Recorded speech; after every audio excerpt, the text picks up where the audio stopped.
Klokkan 2:00 av Santa Fransskolan i Havn. Bøtten og lærere lengst igjen ferden hjem, og nottafrieren lagstor i skolan. Alt som det gjør, og tå.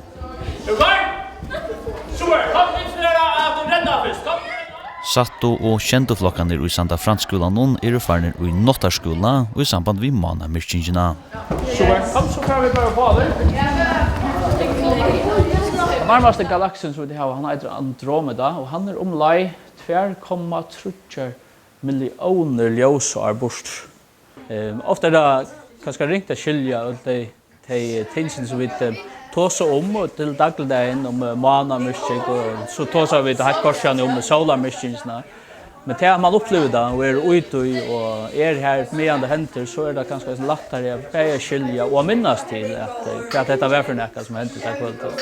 Det henter nok så sjaldan, og det mannen han blir reier, og han blir 14% hatt av hjørnet enn han blir vanlig. Og det henter ved 18 år, så det nok så sjaldan det henter.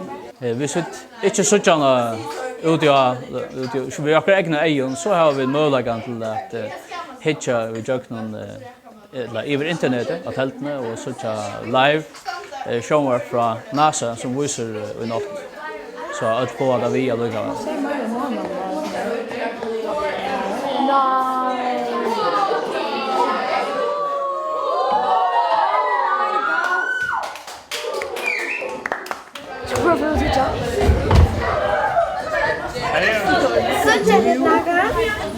Det var särskilt moment nu.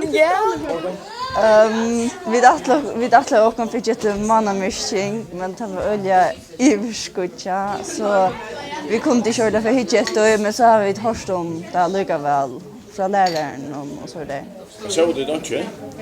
Nej, men det blev olja rätt och så där. Vi visste aldrig att det var en chans för det inte rigga att vi hittar vi och räknar in alltså.